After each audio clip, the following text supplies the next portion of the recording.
Hello, welcome back to the Change Management Simplified podcast. I'm happy to have you back.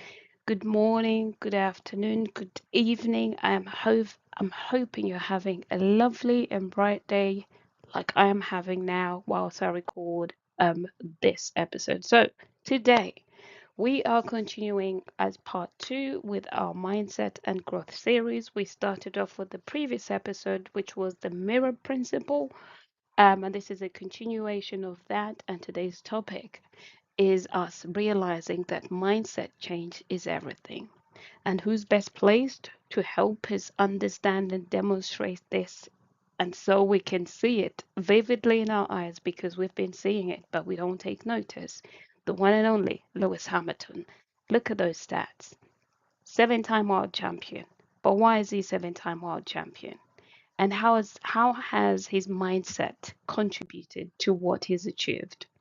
We're going to demonstrate that or talk through how he's achieved that using the 3 pillars of mindset change. And I've created an easy framework for us to help us remember that framework and what we need to do. It's called the RCC framework. R standing for resistance, C standing for commitment, and then the third C standing for consistency.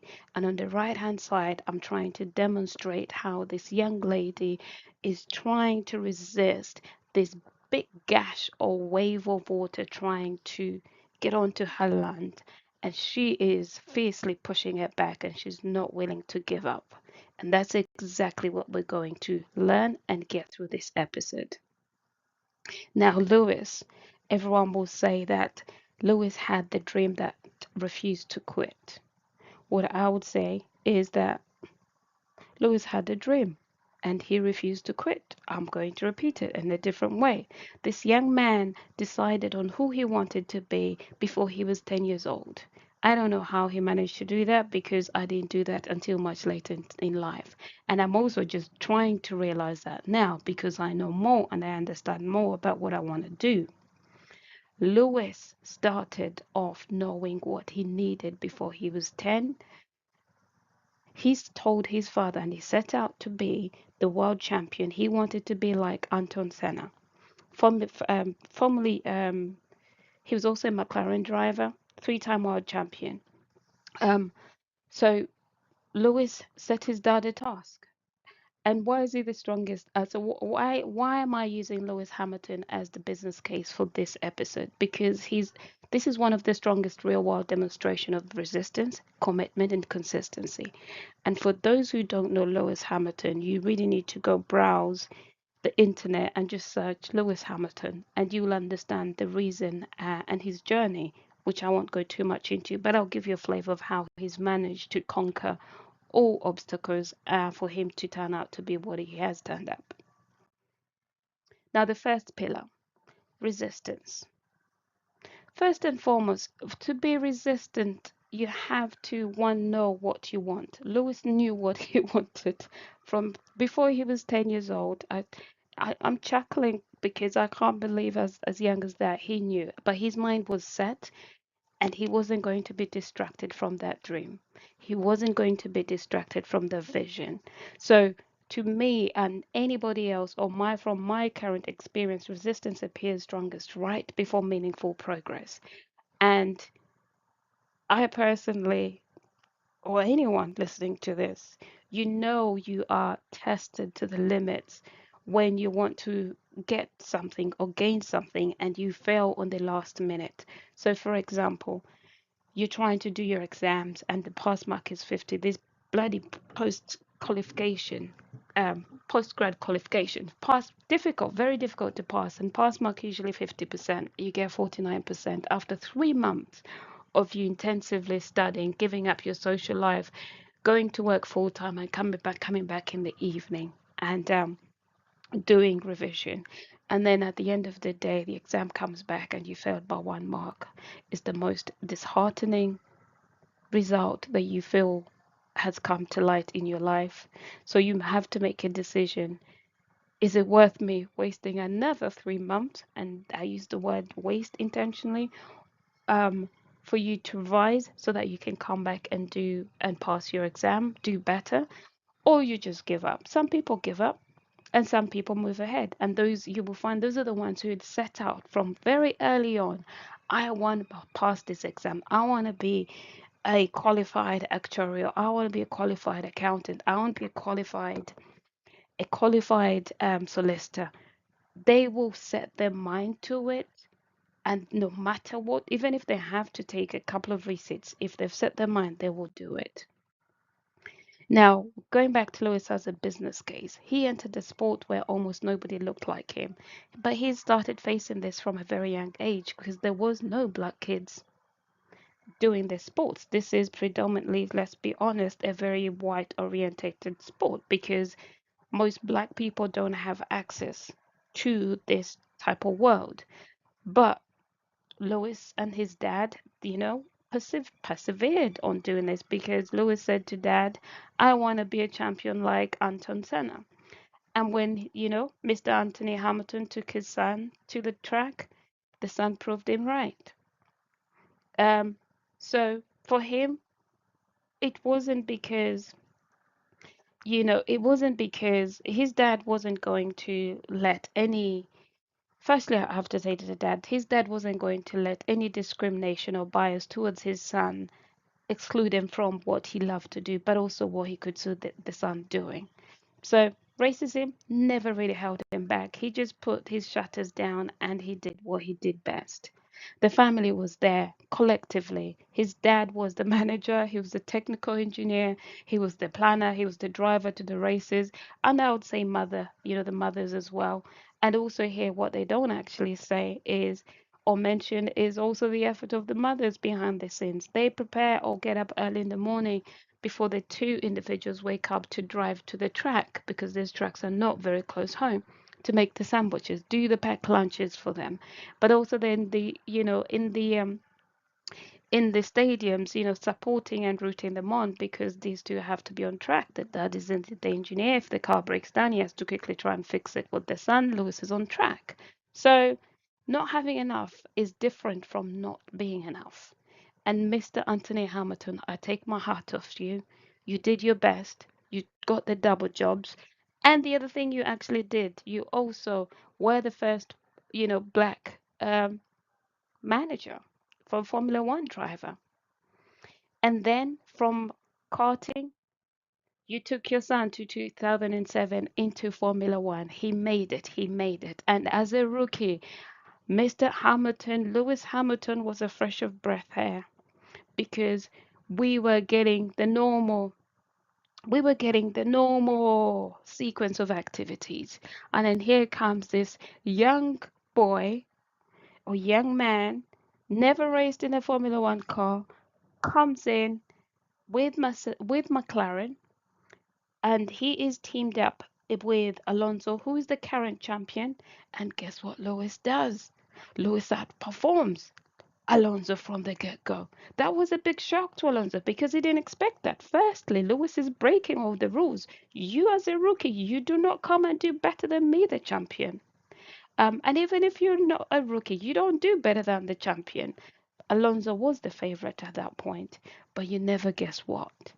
As well as an exceptionally Lewis performed that year, Lewis lost the championships by 1 point, but not because he wasn't resistant to the challenges he was facing, because he was penalized so many times. Yes, he made mistakes, um, but he was penalized for every single tiny thing that no one else was being penalized for.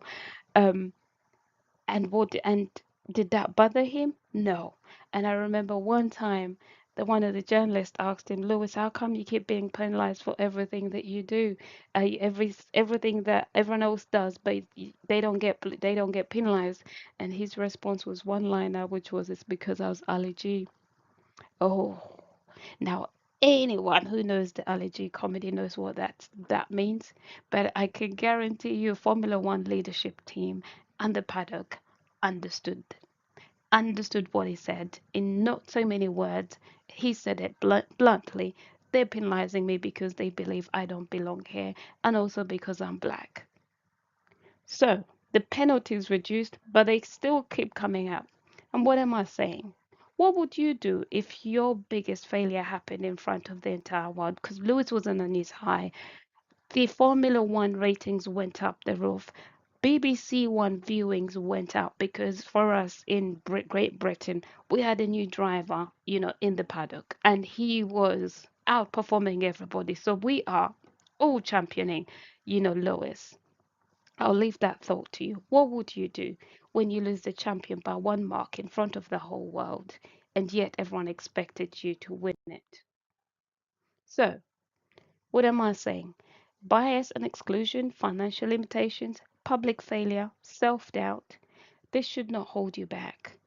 Resistance is evidence that the goal matters. Lewis had a goal and he knew it from the very, very young age. And if you've the goal matters and not evidence that you should quit. Lewis didn't give up when he lost by 1 point. What he did, he remained committed to the cause. He came back with vengeance in the next season. He drove, but this time with less mistakes from himself. So he did less crashes where he lost points. He understood the value of the 1 point.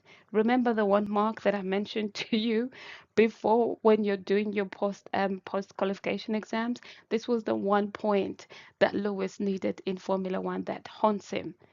He drove his level best. And this time, guess what happened? He won in Brazil in the last race. It was raining and he won by 1 point and beat Massa. Massa had crossed the line, celebrating, thinking Lewis had moved backwards and he didn't have enough points to make them up. But guess what? Timo Glock, somehow his car slowed down. It was raining heavy. Lewis passed him. Sebastian Vettel tried to make Lewis crash. I shouldn't say that in that way, but he was driving, defending also his position, but he had nothing to lose. He wasn't winning any trophy. Lewis persevered. He pushed, and he crossed the line. He won the 2008 championship by 1 point. So he valued everything. He was committed to the cause. And then he moved to Mercedes. Through Mercedes, he committed to a new team that wasn't having a car that was championship worthy or was going to deliver him trophies, but he knew what he was working for towards the long term. They had just recently had Michael Schumacher retire, so they needed someone new to push. Because if you have the best, you will also be pushed as a team to produce the best car. So it's a win-win situation. So what happened? The guy went on to deliver and drive and win up to 7 championship titles. What can you say? He was committed to the game. He turns up, he delivers no matter what happens. He transformed himself. He changed his diet, but he remained focused to the goal. You know, he remained focused to the goal. He doesn't actually drink, yet they're always serving champagne on there, but he doesn't drink. He created his true identity. Those critics who thought, no, this is just another one, just like, he's got an ego. No, Lewis believes in himself and he'll say what he needs to say. He's never rude at all. He's never rude to anybody. He will answer the question the way he answers. We always did enjoy his radio messages. Quite funny, actually. We enjoy all the Formula One messages, radio messages. Quite interesting. So, what is it? At the end of the day, you need to have goals. Goals change behavior temporarily, but remember your identity is key. Identity changes behavior permanently. Now, what do I say? Or what do I want you to take away from commitment? Choose uncertainty over comfort. Stay authentic under criticism. Don't pretend to be someone else you're not, because after a while it becomes overwhelmingly too heavy for you to maintain. And then lastly and most importantly, build an identity around your excellence. And that's what Lewis did. As much as you hated him, didn't like him, Alonso didn't like him after he outseated them in McLaren, but Alonso has a lot of respect for Lewis, and they both have this mutual respect because he turned out to be one of the great drivers. For Alonso, it was just immediate reaction of, whoa, where did this child come from? You don't just do that to me. He didn't expect it. But Lewis had always gone into Formula One to do what he does best. He's not there to sit around and obey orders of decision making. So, commitment is a decision you keep honoring when nobody is applauding. And Lewis has been doing that. He does that. I don't know how he continues to do it, but he does that. Now, the last pillar is consistency. Greatness is rarely one spectacular performance. It is a sustained execution over time. Let me repeat that. Greatness is rarely one spectacular performance. It is a sustained execution over time, which means what you practice. For example, if you go back in the episode, the mirror episode we did in the previous episode, I continuously asked you to always look in your quantum field and pick out those habits that bring you excellence, that make you feel and make better decisions, not the ones that make you doubt yourself. So you have to continuously look after yourself, your mental well-being, and I guarantee you this man definitely invests in his mental well-being because he does. You don't see him. Yes, we see him in we do see him on the fashion shows, but he probably turns up at the fashion show and then goes back to his routine. He doesn't break what he's committed to doing. And he's turned out to be a 7 World Championship champion. 7 in Formula One. And he's still trying to hunt for an eighth one, under Ferrari. Um, and yes, he's moved on to Ferrari, but that's because Ferrari's gone for he's one of the oldest driver. But Ferrari doesn't usually go for mature drivers, but they did because they believe in this man and what he could do. And right now, he's actually proving that because he is doing a great job. Ferrari hadn't been on the podium for a long time until this year. So they're back to winning races. They're back to, having a winning car, and that's all it needs. So, what has he achieved over time? He's achieved race plus 100 races wins. He's been on the pole position over 100 times. He's been on the podium over 200 times.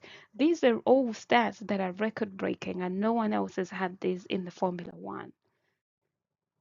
He turns up. He's committed to the cause. He signed up with something, he will turn up. He turns up in his quirky fashion. We smile, we laugh, we're like, only Lewis can do this and get away with it in his oversized clothes. And you kind of think, really? You've got so much money and this is the best you could do. But I'm not, I am not, the value, I can't touch the value. But he would turn up. He's in the right mindset. He's feeling good. He's dressed well. He's comfortable in what he's doing. He marches down the paddock.